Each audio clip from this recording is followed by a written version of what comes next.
अस्सलामु अलैकुम रहमतुल्लाहि व बरकातुहू। अज़ीज़ साथियों, अक्सर लोगों को ये नहीं पता कि ये मालिक बिन नोमान रज़ी अल्लाह तआला अन्हु का घर है। ये वो घर है जिसके अंदर हुज़ूर अलैहिस्सलातु वस्सलाम वो नाबीना थे कि या रसूलल्लाह मैं मस्जिद नहीं आ सकता, तो आप यहाँ मेरे घर आके नमाज़ पढ़ लो। तो आप अलैहिस्सलातु वस्सलाम ने यहाँ इस कमरे के अंदर नमाज़ अदा फरमाई थी और फिर वो सारी ज़िंदगी इसी के अंदर पढ़ते रहे, और ये अभी भी अल्हम्दुलिल्लाह वैसे का वैसा मौजूद है। और ये सामने देखें, ये मस्जिद जुमा है सामने वाली, ये मस्जिद जुमा। और मस्जिद जुमा भी ये याद रखें कि ये मस्जिद जुमा के साथ ही यहाँ ये वो है मस्जिद जिसके अंदर आप सल्लल्लाहु अलैहि वसल्लम ने पहली मरतबा जुमा पढ़ा था। पहला इस्लाम का जुमा वो यहाँ पर हुआ।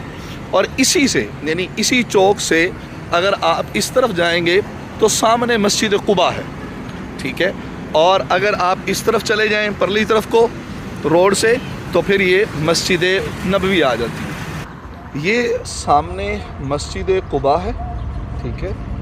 और आप अगर इसी चौक के अंदर हों तो ये मस्जिद जुमा है, ठीक है जी, जहाँ आप सल्लल्लाहु अलैहि वसल्लम ने पहली मरतबा जुमा पढ़ा था, पहला जुमा।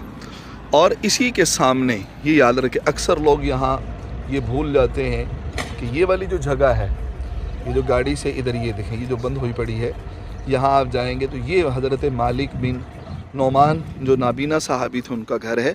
और ये वो जगह है जहाँ आप सल्लल्लाहु अलैहि वसल्लम ने नमाज़ पढ़ी थी। और ये सीधा अगर आप ये देखें, ये रास्ता जो जा रहा है ये वाला, ये सीधा मस्जिद नबवी की तरफ जाता है। और यही पैदल आते हैं लोग यहाँ से सीधे, और यहाँ सीधे जो है वो कुबा मस्जिद जाते हैं। यहाँ मस्जिद जुमा के अंदर कुछ रकत नफाफिल पढ़ते हैं और फिर आगे जाया करते हैं। लेकिन यहाँ मस्जिद कुबा आकर सामने यहाँ नहीं जाते। अगर आप यहाँ पर आएँ तो ये ब्लैक रंग के जो स्टोन से लगे हुए हैं, ये गाड़ी के बैक साइड पर यहाँ पर, तो ये एक चार दीवारी से भी बनी हुई है। अगर यहाँ पर आएँ तो आपको ये कुछ लोग वहाँ खड़े भी आपको नज़र आ रहे हैं। ये है मालिक बिन नोमान रज़ी अल्लाह तआला अन्हु को घर, जो नाबीना थे और आप सल्लल्लाहु अलैहि वसल्लम ने उनके घर में नमाज़ पढ़ी थी।